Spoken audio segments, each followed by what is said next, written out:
الحمد للہ وکفا وسلام علی عباده الذین اصطفى اما بعد فاعوذ باللہ من الشیطان الرجیم بسم اللہ الرحمن الرحیم قال الم اقل لك انك لن تستطيع معي صبرا صدق اللہ العظیم۔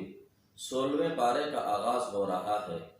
15ویں پارے کے آخر اور 16ویں پارے کے شروع میں اللہ تعالیٰ نے حضرت موسیٰ علیہ السلام اور خضر علیہ السلام کا واقعہ بیان کیا۔ ایک مرتبہ کسی نے حضرت موسیٰ علیہ السلام سے پوچھا، اس وقت روئے زمین پر سب سے بڑا عالم کون ہے؟ تو حضرت موسیٰ علیہ السلام نے اپنے بارے میں فرمایا۔ اگرچہ یہ بات حقیقت کے مطابق تھی کہ اللہ نبی کو سب سے زیادہ علم عطا فرماتے ہیں، لیکن یہ بات اللہ تعالیٰ کو پسند نہ آئی۔ حضرت موسیٰ علیہ السلام کو یہ کہنا چاہیے تھا، اللہ بہتر جانتے ہیں۔ اللہ تعالیٰ نے حضرت موسیٰ علیہ السلام کو وحی بھیجی اور انہیں بتایا کہ میرا ایک بندہ خضر جو آپ سے زیادہ علم والا ہے۔ حضرت موسیٰ علیہ السلام نے حضرت خضر علیہ السلام سے ملاقات کی خواہش ظاہر کی تو اللہ تعالیٰ نے بتایا 2 دریاؤں کی ملنے کی جگہ پر آپ کو حضرت خضر ملیں گے۔ حضرت موسیٰ علیہ السلام نے خضر علیہ السلام سے ملاقات کی اور ان کے ساتھ رہنے کی خواہش ظاہر کی۔ حضرت خضر علیہ السلام نے کہا کہ تم میرے ساتھ نہیں رہ سکتے، اگر رہنا چاہتے ہو تو ایک شرط ہے، میں جو کام کروں آپ نے مجھ سے پوچھنا نہیں ہے کہ میں نے یہ کام کیوں کیا۔ حضرت موسیٰ علیہ السلام نے کہا مجھے آپ کی یہ شرط منظور ہے، میں آپ کے ساتھ رہنے کے لیے تیار ہوں، میں آپ سے آپ کے کیے گئے کام پر نہیں پوچھوں گا۔ حضرت خضر علیہ السلام نے حضرت موسیٰ کو اپنے ساتھ لیا، کشتی میں سوار ہوئے۔ دوران سفر حضرت خضر علیہ السلام نے کشتی کا ایک تختہ توڑ دیا۔ حضرت موسیٰ علیہ السلام کو تعجب ہوا اور پوچھا کہ آپ نے اس کشتی کا تختہ توڑ دیا، حالانکہ ان لوگوں نے ہماروں پر احسان کیا، ہمیں اپنی کشتی میں سوار کیا، آپ نے کیوں اس کشتی کو عیبدار بنایا؟ حضرت خضر علیہ السلام نے جواب دیا، میں نے تمہیں پہلے ہی کہا تھا تم مجھ سے میرے کیے گئے کام کے بارے میں نہیں پوچھو گے، اس لیے تم میرے ساتھ نہیں رہ سکتے۔ حضرت موسیٰ علیہ السلام نے معذرت کی، کہا کہ میں بھول گیا، مجھے یاد نہیں رہا، اب میں آپ سے آپ کے کام کے بارے میں نہیں پوچھوں گا۔ حضرت خضر علیہ السلام اور حضرت موسیٰ علیہ السلام کشتی سے باہر نکلے۔ خشکی پر چند بچے دیکھے کہ کھیل رہے ہیں، ان میں سے ایک بچے کو حضرت خضر علیہ السلام نے پکڑا، گردن مروڑ کر اسے قتل کر دیا۔ حضرت موسیٰ علیہ السلام کو بڑا تعجب ہوا، ایک معصوم بچے کو حضرت خضر علیہ السلام نے بلا وجہ قتل کر دیا۔ تو فوراً حضرت خضر علیہ السلام کو کہا کہ آپ نے بچے کو کیوں قتل کیا، حالانکہ یہ شریعت کے خلاف تھا۔ حضرت خضر علیہ السلام نے پھر وہی بات کہی کہ میں نے تمہیں پہلے ہی کہا تھا، اگر میرے ساتھ رہنا چاہتے ہو تو میرے کیے گئے کام پر اعتراض مت کرنا، مت پوچھنا میں نے یہ کام کیوں کیا۔ حضرت موسیٰ علیہ السلام نے پھر معذرت کی، مجھ سے غلطی ہو گئی، بھول گیا میں، آئندہ میں آپ کے کیے گئے کام کے بارے میں نہیں پوچھوں گا، اگر پوچھا تو آپ مجھے اپنے ساتھ نہیں رکھنا۔ ایک بستی میں داخل ہوئے، بستی والوں سے کھانا مانگا، بستی والوں نے کھانا دینے سے انکار کر دیا۔ حضرت خضر علیہ السلام نے دیکھا کہ ایک بستی کی گھر کی دیوار جھک رہی تھی، گرنے کے قریب تھی۔ موسیٰ علیہ السلام کو ساتھ لگایا، اس دیوار کو سیدھا کیا۔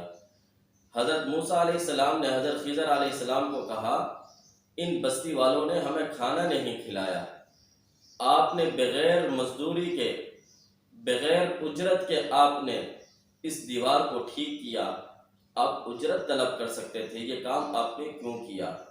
حضرت خضر علیہ السلام نے کہا کہ میں نے تمہیں پہلے ہی منع کیا تھا، تم میرے کیے گئے کام کے بارے میں نہیں پوچھو گے، اب تم میرے ساتھ نہیں رہ سکتے۔ اب میں تمہیں اپنے تینوں کاموں کے بارے میں اس کی وجوہات بیان کرتا ہوں۔ وہ کشتی جس کا تختہ میں نے توڑا، دوسرے کنارے پر ایک بادشاہ اور اس کے کارندے کھڑے تھے، وہ ہر اس کشتی کو غصب کر لیتے تھے جو ٹھیک ٹھاک ہوتی، خوبصورت ہوتی۔ یہ کشتی 2 یتیم بچوں کی تھی، یہ اپنا گزر بسر اسی کشتی پر کرتے تھے۔ روزی کمانے کے لیے اسی کشتی کو استعمال کرتے تھے۔ مجھے اللہ تعالیٰ نے بتلایا تو میں نے اس کشتی کا ایک تختہ توڑ دیا، اسے عیب دار بنا دیا، تاکہ یہ جب دوسرے کنارے پر پہنچے تو بادشاہ اور اس کے کارندے اس کو عیب دار سمجھ کر چھوڑ دیں، ان کی کشتی ان سے نہ چھینیں۔ اور وہ بچہ جس کو میں نے قتل کیا، اس کے والدین اللہ کے نیک بندے تھے، ولی تھے، بزرگ تھے، لیکن یہ بچہ آگے چل کر ان ماں باپ کو مجبور کرتا اور وہ کفر اختیار کر لیتے۔ اسی وجہ سے میں نے اس بچے کو قتل کیا تاکہ اللہ ان کو کوئی اور بہترین اولاد عطا فرمائے۔ جس دیوار کو ہم نے سیدھا کیا، 3 بچوں کی دیوار تھی، ان کے والدین نیک تھے اور انہوں نے مرتے وقت خزانہ دیوار کے نیچے چھپایا تھا تاکہ ہمارے بچے جب بڑے ہو جائیں تو یہ خزانہ نکال کر کاروبار کر سکیں۔ ابھی یہ دیوار گرنے والی تھی، اگر گر جاتی تو علاقے والے، بستی والے اس خزانے کو اٹھا کر لے جاتے۔ اللہ نے مجھے حکم دیا، میں نے اس دیوار کو سیدھا کر دیا۔ وَيَسْأَلُونَكَ عَنْ ذِي الْقَرْنَيْنِ، مشرکین اور یہود نے آ کر جناب رسول اللہ صلی اللہ علیہ وسلم سے 3 سوال کیے۔ روح کیا ہے؟ اصحاب الکہف کون تھے؟ ان کا قصہ کیا ہے؟ اور اس شخص کے بارے میں بتائیے جس نے مغرب سے مشرق تک کا سفر کیا۔ تو اس تیسرے سوال کا جواب اللہ تعالیٰ نے اس رکوع کے اندر بیان کیا۔ ذوالقرنین، اس کے بارے میں مفسرین کی مختلف رائے ہیں۔ اکثر کی رائے یہ ہے کہ یہ نبی نہیں تھے، نیک اللہ کے ولی اور بزرگ تھے۔ اللہ تعالیٰ نے ان کو اقتدار اور وسائل عطا کیے تھے۔ انہوں نے 3 سفر کیے۔ ایک مغرب کا سفر کیا جہاں سورج غروب ہوتا ہے، انہوں نے اپنے آنکھوں سے سورج کو غروب ہوتے ہوئے ایک دلدل نما سیاہ چشمے کے اندر سورج کو ڈوبتے ہوئے دیکھا۔ دوسرا سفر مشرق کا کیا جہاں سے سورج طلوع ہوتا ہے، اور تیسرا سفر غالباً شمال کا کیا۔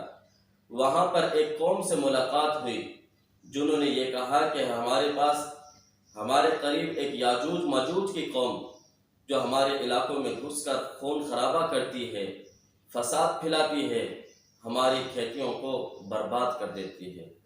آپ ہمیں ان سے نجات عطا فرمائیں، آپ ہمارے اور ان کے درمیان میں ایک دیوار کھڑی کر دیں، ہم آپ کو اس کے بدلے میں بہت سارا مال اور پیسہ دیں گے۔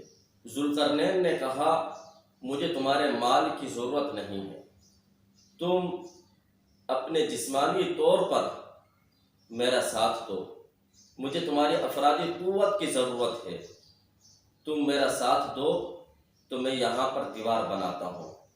پھر سیسا پلائی ہوئی دربار ذوالقرنین نے وہاں پر تعمیر کی۔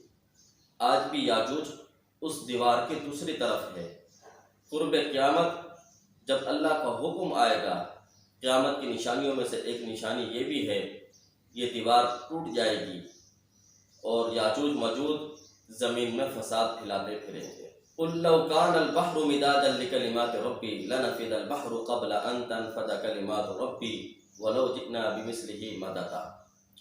اللہ کی قدرت، کمالات، صفات غیر متناہی ہیں۔ اگر 7 سمندر سیاہی بن جائیں، تمام انسان اور جنات مل کر اللہ کے کمالات اور صفات کو لکھنا شروع کریں تو یہ سمندر خشک ہو جائیں گے، اللہ کے کمالات اور صفات ختم نہیں ہوں گی۔ قُلْ إِنَّمَا أَنَا بَشَرٌ مِثْلُكُمْ يُوحَىٰ إِلَيَّ أَنَّمَا إِلَٰهُكُمْ إِلَٰهٌ وَاحِدٌ۔ پیغمبر صلی اللہ علیہ وسلم کو کہا جا رہا ہے، آپ اعلان کر دیجئے، میں تمہاری طرح ایک انسان ہوں، مجھ میں اور تم میں فرق یہ ہے، میری طرف وحی کی جاتی ہے۔ فَمَنْ كَانَ يَرْجُو لِقَاءَ رَبِّهِ، مجھے طرف یہ وحی کی گئی ہے جو اللہ سے ملنے کی امید رکھتا ہے، جو آخرت کے دن پر یقین رکھتا ہے، فَلْيَعْمَلْ عَمَلًا صَالِحًا، اسے چاہیے کہ وہ نیک اعمال کرے، وَلَا يُشْرِكْ بِعِبَادَةِ رَبِّهِ أَحَدًا، اللہ کی عبادت میں کسی کو شریک نہ ٹھہرائے۔ سورۃ مریم موجودہ ترتیب کے اعتبار سے 19 اور نزول کے اعتبار سے 44، 98 آیات اور 8 رکوع پر مشتمل ہے۔ پہلے رکوع کے اندر اللہ تعالیٰ نے حضرت زکریا علیہ السلام کا واقعہ بیان کیا۔ حضرت زکریا علیہ السلام جن کی عمر 120 سال ہو چکی تھی، بوڑھے ہو گئے تھے، سوکھ گئے تھے، اور ان کی بیوی 98 سال کی عمر کی بانجھ ہو چکی تھی۔ حضرت زکریا علیہ السلام نے ایک مرتبہ حضرت مریم علیہ السلام کو دیکھا، ان کے سامنے بے موسم پھل رکھے ہوئے ہیں۔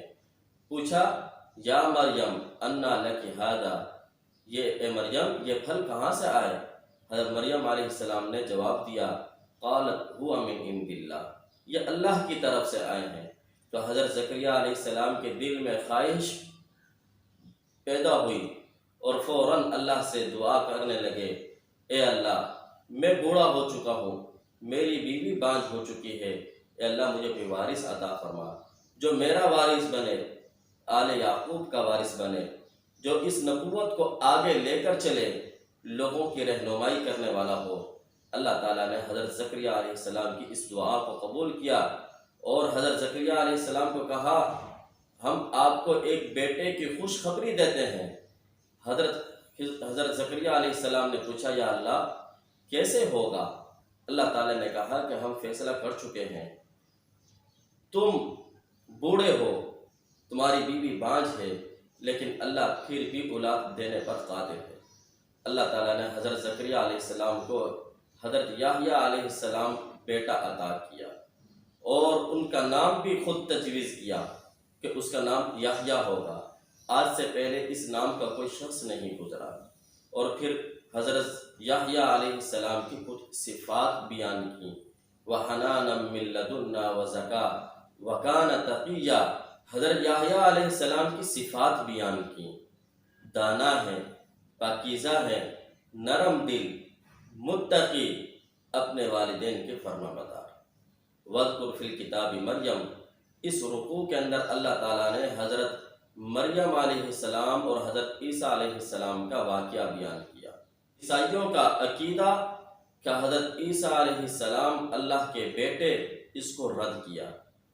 حضرت مریم علیہ السلام کے پاس حضرت جبریل علیہ السلام انسانی شکل میں آئے۔ حضرت مریم علیہ السلام نے جب انہیں دیکھا تو کہا، قالت انی اعوذ بالرحمن منک ان کنت تقیا، میں رب کی پناہ میں آتی ہوں، اگر تو متقی پرہیزگار ہے تو یہاں سے چلے جائے۔ حضرت جبریل علیہ السلام نے کہا کہ میں انسان نہیں ہوں، میں اللہ کی طرف سے بھیجا ہوا فرشتہ ہوں، میں تمہیں اولاد دینے کی غرض سے آیا ہوں۔ حضرت مریم علیہ السلام نے پوچھا، مجھے اولاد کیسے ہوگی، حالانکہ میں ابھی کنواری ہوں، میری شادی نہیں ہوئی اور نہ میں کوئی بری عورت ہوں۔ حضرت جبریل علیہ السلام نے کہا، اللہ حکم کر چکے ہیں، اللہ نے فیصلہ کر لیا ہے، اور حضرت جبریل علیہ السلام نے حضرت مریم علیہ السلام کے گربان میں پھونک ماری، جس سے حضرت مریم علیہ السلام کے پیٹ میں حمل ہو گیا۔ جب ولادت کا وقت آیا، حضرت مریم علیہ السلام ایک دور کونے میں چلی گئیں، ایک درخت کے نیچے جا کر بیٹھیں۔ اللہ تعالیٰ نے وحی بھیجی، مریم پریشان ہونے کی ضرورت نہیں ہے، چشمہ جاری کر دیا اور کہا کہ کھانے کے لیے اس درخت کو ہلائیں، وَهُزِّي إِلَيْكِ بِجِذْعِ النَّخْلَةِ، تازہ کھجوریں اس کو اوپر سے نیچے گریں گی، آپ اس کو کھائیں۔ حضرت مریم علیہ السلام نے حضرت عیسیٰ علیہ السلام کو گود میں اٹھایا، اپنے قبیلے قوم کے پاس آئی تو قوم نے اعتراض کیا، باتیں کی، پوچھا، مریم یہ بیٹا کہاں سے لے کر آئی، تو اور تیرا خاندان تو ایسا نہیں تھا۔ تو حضرت مریم علیہ السلام نے کہا کہ میرا خاموشی کا روزہ ہے، جو پوچھنا ہے اس بچے سے پوچھ لو۔ حضرت عیسیٰ علیہ السلام نے دودھ پیتے ہوئے دودھ چھوڑا اور فوراً جواب دیا، انی عبداللہ، میں اللہ کا بندہ ہوں، آتانی الکتاب، مجھے اللہ کتاب دیں گے، وجعلنی نبیّا، اللہ مجھے نبی بنائیں گے، وجعلنی مبارکاً اینما کنت، میں جہاں جاؤں گا اللہ میری وجہ سے وہاں برکت عطا فرمائیں گے، وَأَوْصَانِي بِالصَّلَاةِ وَالزَّكَاةِ مَا دُمْتُ حَيًّا، جب تک میں زندہ رہوں اللہ نے مجھے نماز اور زکوٰۃ کی ادائیگی کا تاکید کی ہے، حکم دیا۔ وبرم بوالدتی، اور مجھے اپنی والدہ کی خدمت کا حکم دیا اور مجھے سخت نہیں بنایا۔ آگے اللہ تعالیٰ نے کہا ذالک عیسیٰ ابن مریم، یہ عیسیٰ مریم کا بیٹا ہے، قول الحق، یہی سچ ہے ان باتوں سے جو مشرکین یہود اور عیسائی کرتے ہیں۔ وَاذْكُرْ فِي الْكِتَابِ ابراہیم، یہاں سے اللہ تعالیٰ نے چند انبیاء علیہ السلام کے فضائل، ان کے کمالات اور صفات کو بیان کیا۔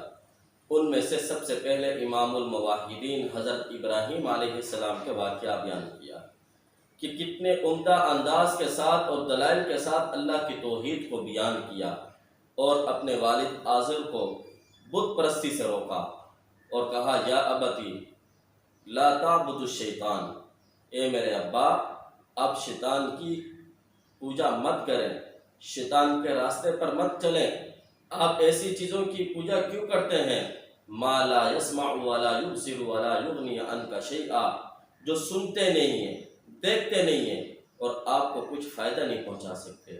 حضرت ابراہیم علیہ السلام نے اللہ کی توحید کو بیان کیا، باپ آزر نے بجائے ماننے کے دھمکیاں دیں، اگر تو ہمارے بتوں کو مذمت بیان کرنے سے باز نہیں آیا تو ہم تجھے پتھر مار کر سنسار کر دیں گے۔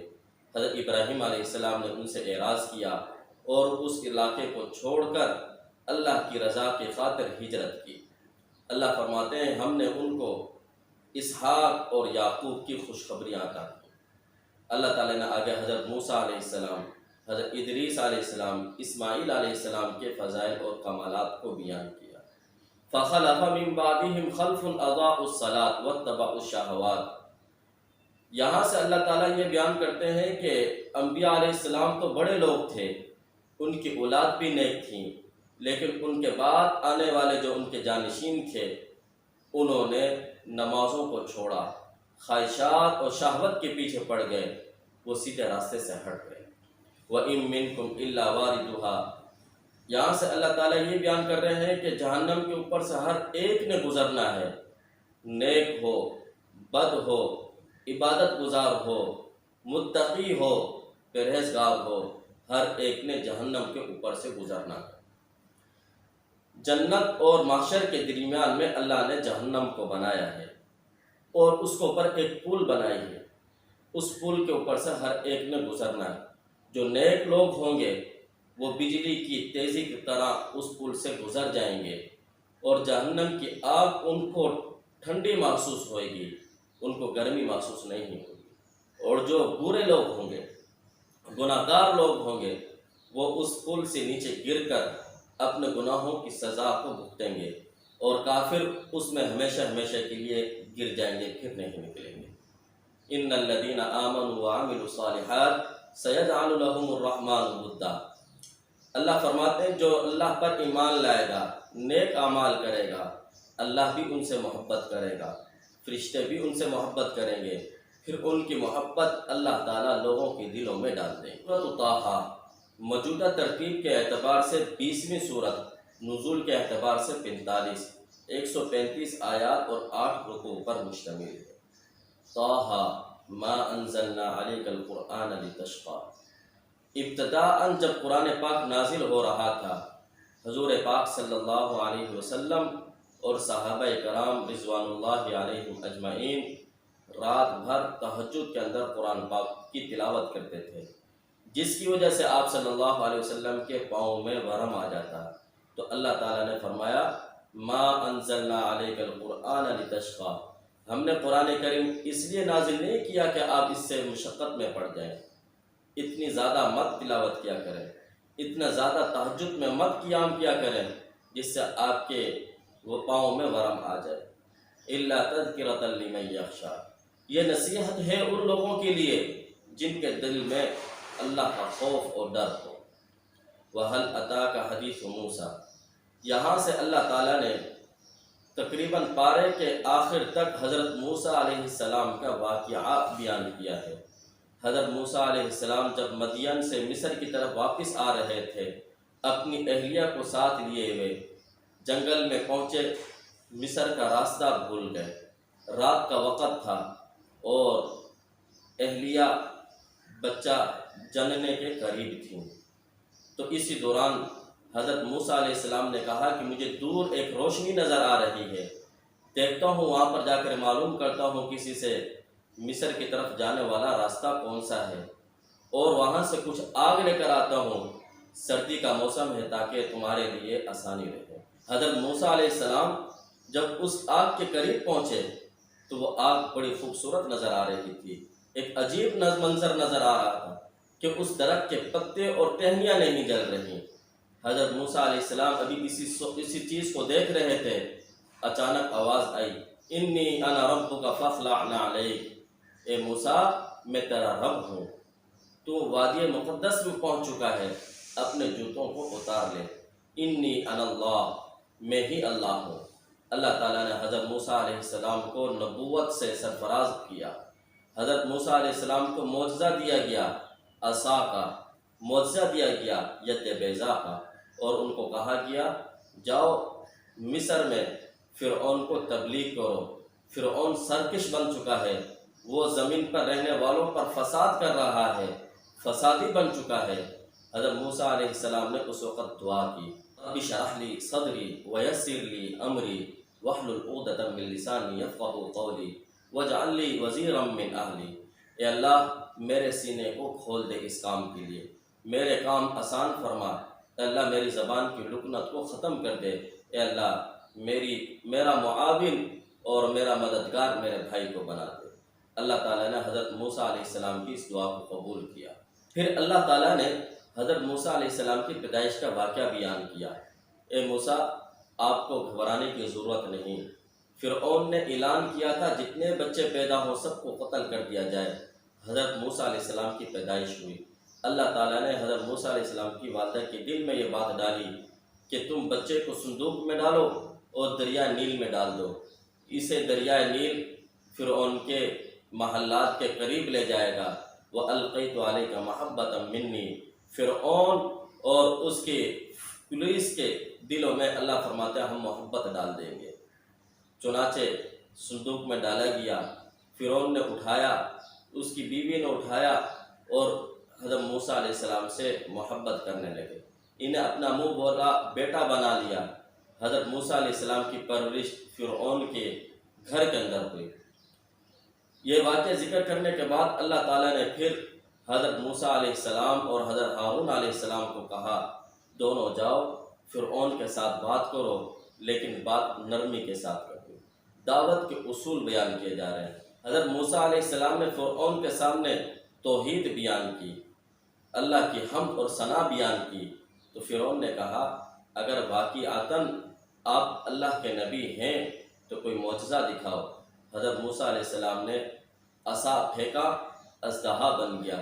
حضرت موسیٰ علیہ السلام نے اپنا ہاتھ بغل میں چھپایا، باہر نکالا، چمکتا ہوا نکلا، تو کہنے لگا یہ تو جادو ہے، میں جادوگروں کو بلاتا ہوں۔ دوسرے دن جادوگروں کے ساتھ مقابلہ ہوا، سارے جادوگر حضرت موسیٰ علیہ السلام کے معجزے کو دیکھ کر حضرت موسیٰ علیہ السلام پر ایمان لے آئے۔